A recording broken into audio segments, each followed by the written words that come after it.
Hello students, welcome to Shreyans Academy. ఈ వీడియోలో మనం ఇంటర్మీడియట్ సెకండ్ ఇయర్ ఫిజిక్స్ లో one of the most important question discuss చేయబోతున్నాం. It is nothing but derive the formula for the equivalent capacitance in the capacitors are in series. So కెపాసిటర్స్ని సిరీస్లో add చేసినప్పుడు అప్పుడు equal capacitance find out చేయడానికి formula ఏంటో మనం ఇక్కడ derive చేయాలి స్టూడెంట్స్. సో మిగతా ఇంపార్టెంట్ క్వశ్చన్స్ కావాలంటే subscribe to the channel. So blueprint చూస్తే మనకి సెక్షన్ 2లో 14th క్వశ్చన్ ఏదైతే ఉందో అది ఎలక్ట్రోస్టాటిక్ పొటెన్షియల్ నుంచి వస్తుంది స్టూడెంట్స్. అండ్ మనం చూస్తే కనుక the equivalent potential in the capacitors are in series. ఇప్పుడు ఇది ఒక కెపాసిటర్ అండ్ ఇది ఒక కెపాసిటర్ అండ్ ఇది ఒక కెపాసిటర్. సిరీస్లో కనెక్ట్ చేయడం అంటే సో ఇలా కనెక్ట్ చేయడం స్టూడెంట్స్. ఇది ఫస్ట్ కెపాసిటర్, ఇది second capacitor, third capacitor. So first capacitor యొక్క ఒక ప్లేట్ని తీసుకెళ్ళి సెకండ్ కెపాసిటర్ యొక్క ఫస్ట్ ప్లేట్కి, అలాగే సెకండ్ కెపాసిటర్ యొక్క ఇంకొక ప్లేట్ని తీసుకెళ్ళి థర్డ్ దాని యొక్క ఫస్ట్ ప్లేట్కి ఇలా కనెక్ట్ చేస్తాం. అండ్ దీన్ని తీసుకొచ్చి ఒక బ్యాటరీకి మీద కనెక్ట్ చేయొచ్చు, లేదా కనెక్ట్ చేయకుండా కూడా ఉండొచ్చు అనమాట. సో దట్ డిపెండ్స్ అనమాట. ఓకేనా. సో ఇప్పుడు ఈ ప్లేట్ మీద ఉండే ఛార్జ్ ఎంత అయితే ఉందో ఇది ప్లస్ క్యూ, ఇది మైనస్ క్యూ. ఓకేనా, ఇది ప్లస్ క్యూ అండ్ ఇది మైనస్ క్యూ. అండ్ వీటన్నిటి మీద కూడా మనకి సేమ్ ఛార్జ్ అనేది ఉంటుంది స్టూడెంట్స్. అందుకే నేను ఎవ్రీ ఛార్జ్ ఇక్కడ నోట్ చేయట్లేదు, జస్ట్ బిగినింగ్లోది ఎండింగ్లోది నోట్ చేస్తాను, ఎందుకంటే గ్యాప్ లేదు కదా. సో అన్ని కెపాసిటర్స్ మీద ఒకటే ఛార్జ్ అనేది ఉంటుంది. ఎందుకు అంటే కనుక సో మనం చూడండి, రెసిస్టర్స్ కానీ ఏదైనా వైర్స్ సిరీస్లో కనెక్ట్ అయితే ఆ కెపాసిటర్స్ని సిరీస్లో కనెక్ట్ చేస్తే మనకి ఏమవుతుంది, కరెంట్ సేమ్ ఉంటుంది అన్నిట్లో. అవునా కదా. కరెంట్ అంటే ఏంటి, it is nothing but flow of charge కదా. కరెంట్ సేమ్ అంటే ఛార్జ్ సేమ్ అనే కదా. Like that students. అంటే ఛార్జ్ వెళ్ళడానికి ఇంకొక దారే లేదు, ఒక దారే ఉంది దీనికి. సో ఇక్కడికి ఏ ఛార్జ్ అయితే ఎంటర్ అయిందో అదే ఇలా వస్తుంది, అదే ఇలా వస్తుంది, అదే ఇలా వస్తుంది. అదే ఛార్జ్కి ఇంకొక వే లేదనమాట. ఆ ఫ్లో ఆఫ్ ఛార్జ్నే మనం కరెంట్ అని అంటాం స్టూడెంట్. ఓకేనా. సో అండ్ ఈ ఫస్ట్ కెపాసిటర్ దగ్గర ఉన్న పొటెన్షియల్ డిఫరెన్స్, దీనికి పొటెన్షియల్ డిఫరెన్స్ V1, దీనికి పొటెన్షియల్ డిఫరెన్స్ V2, దీనికి పొటెన్షియల్ డిఫరెన్స్ V3. ఛార్జ్ మాత్రం అన్నిటికీ సేమ్. అలానే దీని యొక్క కెపాసిటెన్స్ C1, దీని యొక్క కెపాసిటెన్స్ C2 అండ్ దీని యొక్క కెపాసిటెన్స్ C3. బాగానే ఉంది. బట్ ఇదంతా కలిపేసి మనం ఒకే కెపాసిటెన్స్ అనుకుంటే, ఒకే బాక్స్లో పెట్టేస్తే దీనివల్ల ఉండే ఫైనల్ పొటెన్షియల్ డిఫరెన్స్ ఎంత V అనుకోండి. అండ్ దీనివల్ల ఉండే ఫైనల్ కెపాసిటెన్స్ ఎంత C అనుకోండి. So C is equals to ఎంత, ఫైనల్ కెపాసిటెన్స్ని మనం ఎలా యాడ్ చేయాలి. ఇదే V అనుకోండి, V ఈజ్ ఈక్వల్స్ టు ఎంత అంటే simply V1 plus V2 plus V3. ఎందుకంటే 3 పొటెన్షియల్ డిఫరెన్సెస్ సిరీస్లో ఉంటే కనుక అప్పుడు పొటెన్షియల్ డిఫరెన్స్ యాడప్ అయితే ఫైనల్ పొటెన్షియల్ అనేది సమ్ ఆఫ్ ద పొటెన్షియల్స్కి ఈక్వల్. అట్లానే కెపాసిటెన్స్ మనం సిరీస్లో పెట్టినప్పుడు ఇక్కడ ఉండే ఒక్కొక్క దానికి ఒక్కొక్క కెపాసిటెన్స్ ఉంటే రిజల్టెంట్ కెపాసిటెన్స్ ఎంతకి ఈక్వల్ అవుతుంది. V is equals to V1 plus V2 plus V3ని ఎలా రాసాము, అలాగే ఈక్వలెంట్ కెపాసిటెన్స్ని ఎలా రాస్తాం మనం, దానికి ఇప్పుడు ఫార్ములా డెరైవ్ చేస్తాం. అర్థమైందా క్వశ్చన్, అర్థమైందా మన క్వశ్చన్. So that's it.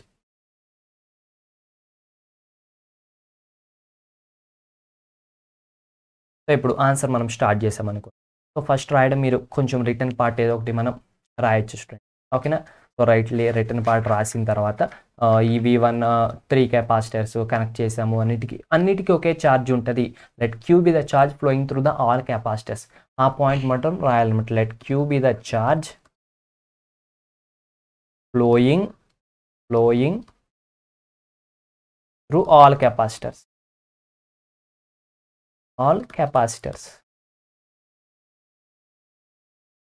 ఈ పాయింట్ మాత్రం మనం ఖచ్చితంగా రాయాలన్నమాట. క్యూ అనే ఛార్జ్ అన్ని కెపాసిటర్స్ గుండా వెళ్తుంది అనే పాయింట్ మాత్రం మనం ఖచ్చితంగా రాయాలి స్టూడెంట్. ఓకేనా. ఖచ్చితంగా ఈ పాయింట్ అయితే మనం మెన్షన్ చేయాలన్నమాట. అది ఇంపార్టెంట్ పాయింట్. అలాగే రాసి ఒక్కొక్క దాని potential difference V1, V2, V3 అని ఇవన్నీ రాస్తాం స్టూడెంట్స్. ఇవన్నీ రాసిన తర్వాత ఇప్పుడు ఫైనల్గా మనకి తెలిసిందేంటి, V is equals to V1 plus V2 plus V3. అవును కదా. ఇది ఓవరాల్ కెపాసిటెన్స్. సో ఇప్పుడు దీని నుంచే మనం చూస్తే కనుక ఈ V is equals to V1 అంటే ఏంటి, ఫస్ట్ కెపాసిటర్ యొక్క పొటెన్షియల్ డిఫరెన్స్ V1. అది దేనికి ఈక్వల్ అవుతుంది చూడండి. మనకి Vకి Cకి రిలేషన్స్ ఏంటి మనకి తెలుసు కదా. మనకేం తెలుసు,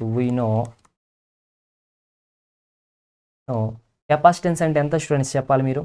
capacitance C equal to how much, Q by V కదా, ఇక్కడ Q బై V కదా. So charge that capacitance equals to charge by volume, charge by potential difference. or the voltage or potential difference. So దీని ప్రకారం ఇప్పుడు V1 equals to ఎంత అవుతుంది, which is Q by C. So ఇక్కడ capacitance అన్న కాబట్టి first capacitor తీసుకుంటే C1 equal to Q by V1 అవుతుంది. Like that C2 equals to Q by V2 అవుతుంది. Like that C3 equal to Q by P3 అవుతుంది. అంతే కదా, రాసేసాం. ఇలా రాసేసిన తర్వాత ఇప్పుడు therefore V is equals to V1 అంటే కనుక ఎలా అవుతుంది, V1 అంటే ఏంటిది, ఫార్ములా నుంచి that is Q by C1 plus V2 అంటే Q by C2 plus V3 అంటే Q by C3. So that is equals to ఇప్పుడు Q కామన్ తీసామనుకోండి, that is 1 by C1 plus 1 by C2 plus 1 by C3 వస్తుంది. So V equals to Q into 1 by C1 plus 1 by C2 plus 1 by C3 వస్తుంది. So ఇప్పుడు దీని నుంచి మీరు ఇంకొంచెం జాగ్రత్తగా ఆలోచిస్తే నెక్స్ట్ స్లైడ్లో రాద్దాం. V by Q is equals to 1 by C1 plus 1 by C2 plus 1 by C3. చూడండి, left side V by Q వచ్చింది, ఇక్కడ ఏముంది V ఉంది, ఈ Q నేను ఇటు తీసుకొచ్చా, ఇటు మల్టిప్లై చేస్తుంది, ఇటు డివైడ్ చేస్తుంది. V by Q equal to 1 by C1 plus 1 by C2 plus 1 by C3 అయింది. V by Q equal to 1 by C1 plus 1 by C2 plus 1 by C3 అయింది. బాగానే ఉంది. V by Q equal to ఇంత formula వచ్చింది. అయితే నేనేమంటానంటే V అంటే ఏంటి, ఇక్కడ ఆ కాంబినేషన్ ఏదైతే ఉందో, ఓవరాల్ కాంబినేషన్ ఏదైతే ఉందో దాని యొక్క పొటెన్షియల్ డిఫరెన్స్. Q అంటే ఏంటి, సో ఇది వచ్చేసి టోటల్ ఛార్జ్, ఇది టోటల్ ఛార్జ్ అండ్ ఇది టోటల్ V అంటే టోటల్ పొటెన్షియల్. దెన్ నార్మల్గా మనకు తెలిసిన ఫార్ములా ఏంటి, అంతకుముందు నేను చెప్పాను, capacitance equal to charge by voltage అన్న లేదా పొటెన్షియల్ డిఫరెన్స్ అన్న. So total charge by total voltage అంటే ఏమొస్తుంది, టోటల్ కెపాసిటెన్స్ వస్తుంది కదా, అవునా కదా. Total charge by total voltage అంటే వచ్చేది టోటల్ కెపాసిటెన్సే కదా. ఇక్కడ మనకేమొచ్చింది, total potential by total charge వచ్చింది. అంటే దానికి quite opposite, which is nothing but 1 by total capacitance అవుతుంది, అంతే కదా. ఎందుకంటే C ఈజ్ ఈక్వల్స్ టు మనకి ఎంత అవుతుంది, Q by V. So V by Q అంటే 1 బై C, ఇది C అవుతుంది. So 1 by C equal to 1 by C1 plus 1 by C2 plus 1 by C3. That's it చూడండి. సో ఇప్పుడు చూడండి, మనం దీని నుంచి రిజల్టెంట్ కెపాసిటెన్స్ ఎంత అంటే reciprocal of resistance capacitance equal to sum of the reciprocals of the individual capacitance find out చేసామా లేదా. దాట్స్ ఇట్, ఇలా మనం ఫైండ్ అవుట్ చేసాం ఇప్పుడు సిరీస్లో కలిపినప్పుడు.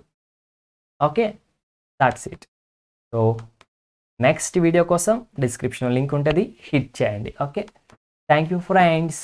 Don't forget to subscribe the channel, like the video, share the video and comment below if you have any doubts. Have a nice day. Keep smiling. Bye bye.